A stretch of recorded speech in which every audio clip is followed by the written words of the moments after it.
All right. Let's get this out of the way first. The thoughts, views, and opinions expressed on Tailboard Talks Firefighter podcast are solely those of the speakers, guests, and host, and do not in any way represent the thoughts or views or opinions of any other employer, partnership, or sponsor. The material and information in this podcast is for general information purposes only. It should be used at the listener's discretion. What's up, everybody? Welcome back to the show. My name's Chris. I'm your host. Fourth shift firefighter, Tailboard Talks podcast. We're in the garage and I just finished a workout. Last couple ones, I've been recording these before I work out, but I need to get going today, so I'm doing it after. So as soon as I could possibly catch my breath and turn off the fan, because it's like a million degrees outside, I did. So let's talk a little bit. First things first, if you guys dig what I'm doing or liked any of the podcasts or any of the clips I put up on Instagram, show me your support. Go on the Fourth Shift Firefighter website, number 4th, fourthshiftfirefighter.com, and you can do the Buy Me a Coffee button. Just easy way to donate to the show. Say, hey, thanks. This is pretty cool. Aside from that, you can go check out my affiliates. I do get a cut off them. Every sale that goes through the website or uses my code that I have on my websites gives me a little cut. My two big ones right now are Rescue One CBD, which is 0.000 THC, safe for the job, so you can take your CBD for all of its benefits, but have no worries about failing a drug test. And then the second one is Fourth Frontier, maker of the X2 heart rate monitoring strap. It's a chest heart rate monitoring strap, which I like, so there's nothing on your wrists to get dinged up. But it also gives you lead to EKG, so all the normal metrics plus lead to EKG, which is, I think, pretty cool. You can look back over your workout, or if you wear it on shift, you can watch when the tones come in and watch lead 2 jump up big time at an alarming rate. Those are my two big ones. So go check out the website and booyah. Now, today's workout, I'm just going to talk quickly about this because it's an issue that plagues many of us. I have this monster knot in my back, and it's like the in your shoulder blade one that when you stretch right, you can feel it go up to your neck and like up to your eye almost. I think I got it because we just got done with camping for a week out in Door County. So sleeping in the camper, which is fine, but then the kids come in and then drive hours and hours and hours while we're out there, and then a long drive back, towing the camper on the way back. And it just felt it creep and like tighten up over the course of the trip, and then big time on the way home. So I want to go over that because I approach these things a little bit differently. Now, it feels good to stretch in general, right? They can do a cross body stretch or like the prisoner position stretch or the bully position with your neck. And that feels good, but it doesn't really do much to alleviate it. You can go get a massage. You can use like the massage gun. You can use a foam roller, but it's difficult to really get rid of that specific knot, right? A long time ago, years and years and years ago, we went to a seminar, and this lady, Sue Falsoni, was talking, and she was talking about when you foam roll and you feel like a hot spot, like a knot that you're rolling over, like what is that? And she did a good job like dispelling myths of what knots are. And she basically said like, well, we don't really know. It could be a chemical imbalance in the muscle tissue. She was throwing around like hyaluronic acid and stuff like that, but we're not sure. What we do know is that muscles get tight, for lack of a better word, because they're compensating for something else. So if your posture is bad and you're stretching out your back, it doesn't let you stretch too much further, so it locks down, so you can't like hurt any other structures in your body, blah, blah, blah. So it's a protective mechanism, right? So no doubt my posture was bad, sleeping and driving and towing the camper and all that stuff, no doubt. So something else locked up to protect me from getting any worse. So what I do in these circumstances and what I advocate people do is to use the muscle that's giving you the most grief. Like use the area that hurts. So it's between my shoulder blades. So today I did deadlifts and some push-ups and some rows and some shoulder exercises to get everything around there moving as good as it can. So hopefully whatever's supposed to be doing this job can get doing it again, and then that thing can relax and move on. Typically, even if you do like manual resisted neck stuff with a band or with a partner or with like the iron neck thing or the old leather Mankind mask, something to work the area a little bit can go a long way with getting rid of knots and stuff like that. So avoid like sitting in it, right? Sitting in your pain and like trying to avoid it and not moving is going to make it worse because it's going to let that thing grab on for dear life. Like it's going to think it still needs to protect you. But getting everything else moving will signal that like, okay, you can let go. Like everything else is working. The thing that's supposed to be doing its job is doing it. Let go a little bit. Stop being such a pain in my neck. Quite literally. Today's workout, I did steal a little bit from Nate Palin. And any given day, He's got a company over there. If you don't know who Nate Palin is, go check him out. Pretty awesome guy to know and to be aware of. He specializes in training warfighters, which I am not. I don't have a Punisher skull on my truck. I do have a truck. I'm not a warfighter. Firefighter, so we share a lot of parallels and a lot of cohesive thoughts in that, and his training plans are excellent. He's a very smart guy. So I was at a loss today. I needed to have someone else do the thinking for me, and he started a program called Master of None, which is just an excellent general readiness program. And he's been putting some workouts up on his Instagram page, so it's any given day. Go check them out. Check out the Master of None protocol and see what you can take from it or see if you can use it. And contact Nate. In the same vein, if you're looking for coaching, I have that available. I can do personal coaching digitally. I use an app that goes to your phone. I give you the workouts, then I give you the coaching through it. I also have some PDFs coming out soon on some workout builders, some like the 14-ish, the daily dose program. Working on getting those out as soon as possible. And then those will be downloadable from the website. So that'll be on fourthshiftfirefighter.com as well. So go check those out soon. Yeah. Let's talk a little bit today. Okay.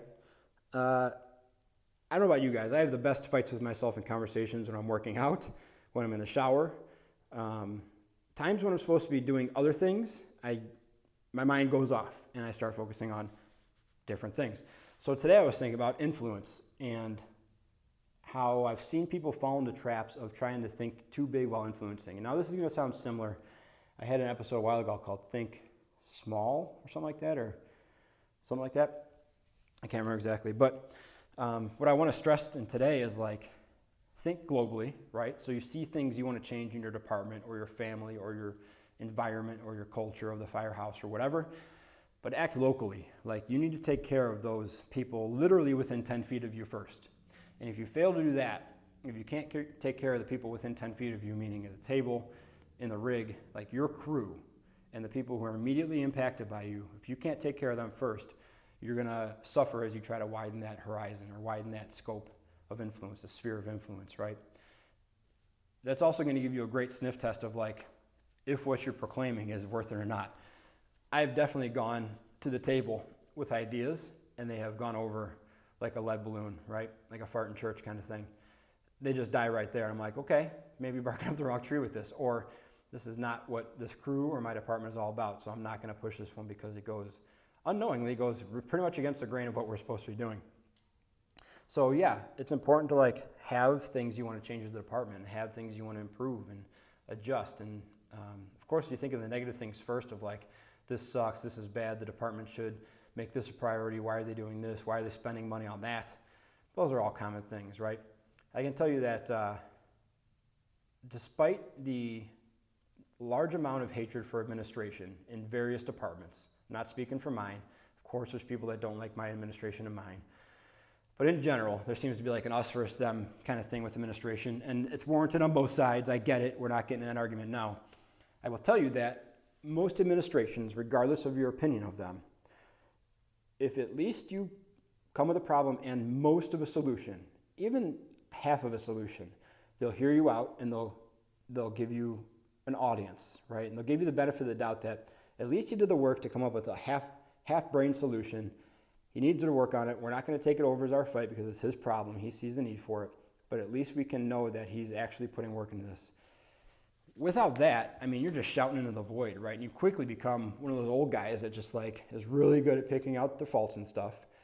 But that's pretty much where it ends. And just coincidentally, this may have factored into what I was thinking about, was Paul Coombs, ever heard of him, has just put out a cartoon yesterday or today, I think yesterday, about like how you act talking about the department when the chief's not around versus when he is around, right? And it's this loud mouth, like yelling through a tuba basically, and this and that, and everything's wrong. And then the chief comes around and he's just the angel face kind of fella. So that's absolutely a real thing, right? But anyways, back to the point. And I have to go back to my notes here because I was working out and jotting down notes at the same time. Sorry, I had to adjust something real quick. So back to the point. Take care of your people first. I can tell you that in the strength and conditioning world, in the firefighting leadership world and all that, I've met people who you think got it all going on, right? And they've written books, or they've spoken at these massive seminars, or they profess themselves as these figureheads, right? And then you talk to the people in the department, and they're like, Yeah, that's not for us. That's for everybody else. Like, they don't do any of that crap by us because we wouldn't put up with it because we know who that person is, right? It's pretty funny. And it's also pretty sad because it gives you a little bit of false hope of like, maybe this person's full of it. Maybe this stuff doesn't work and they don't know because they never actually tried, and they're just hoping to get away with like telling the one-off people they'll never see them again. And then if those people take it back and it doesn't work, well, it's because you don't have that leader and that person in your department and you just implemented it wrong, right? So it's a scary thing. And I have those thoughts about this too of like, am I doing enough in my own department to have this voice to tell other people what to do? And I can tell you that it's a long process to feel okay with doing that, and I'm working on it. We've talked about things on this podcast that I've done wrong a lot, or I'm working on or trying to figure out, or I haven't even come in contact with, and I'm trying to figure out how to like pre-plan the situation. Don't let that stop you from trying to positively impact the people around you, right? If you wait until the world tells you that you're ready to give advice to one person, then you're never going to give it, right? You're only going to know that you're ready to give that advice and you start doing it on a small scale. And then hopefully, if people say there's some validity to it, or you have the right message, or you're presenting it the right way, then you can grow that sphere, right? But remember, and this is just the Joe Galley thing, just because he's a political dude, that makes me always think of it is think globally, act locally, right? Think of the changes you want to see and the things you want to accomplish, and then try your best to impart those with the people within 10 feet of you. And that'll let you know if it's possible, if it's feasible, if it's dumb, if it's doable, if there's been a need for it the whole time and just nobody's tried, right?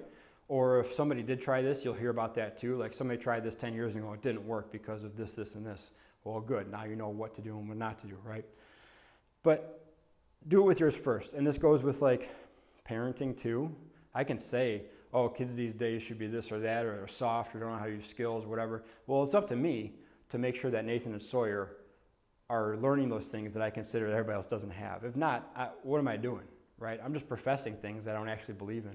I'm just creating problems. And so that's where you get into the point of like, yeah, everybody can find problems. That's literally our job, is to find problems. Going out to situations and telling people what's wrong with that situation or that person or that thing or where the disaster is literally what we get paid for. Anybody can do that, right? That's the loud part. The quiet part is usually like, well, how do I solve this problem? Or like, what are we actually going to do? Because that takes a lot of time and a lot of effort and a lot of unrecognized effort. And like, yeah, the fire service is overweight. Got it. Understood. The fire service has a lack of mechanical ability. Copy. Got it. No problem. Now what? Right? Now what?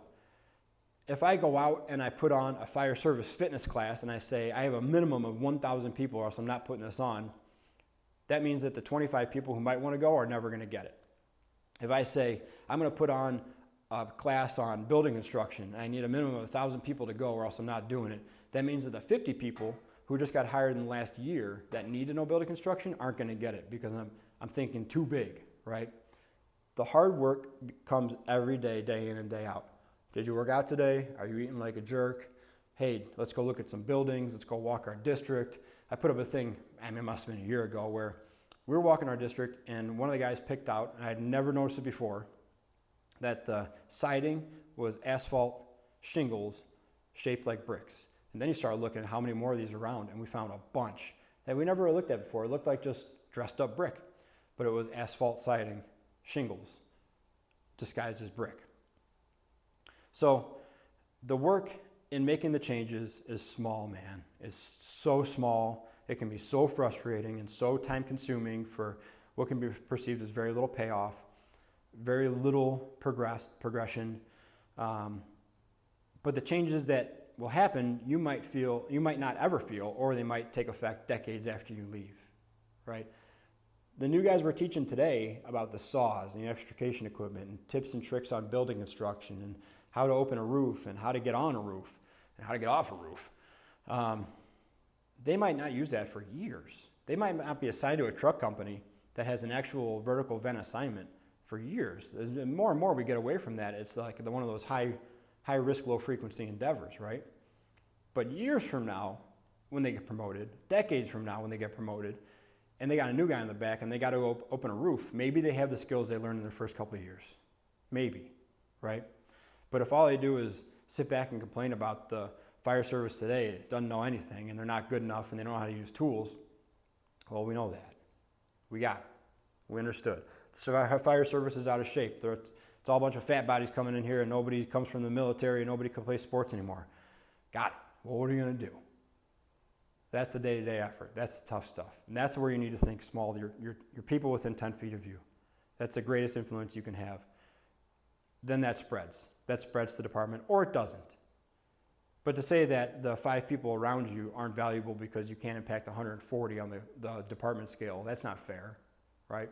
So this goes with a lot of stuff, man. Remember this too, that the people who impact you are far away, and the people you impact are very close, both literally and figuratively.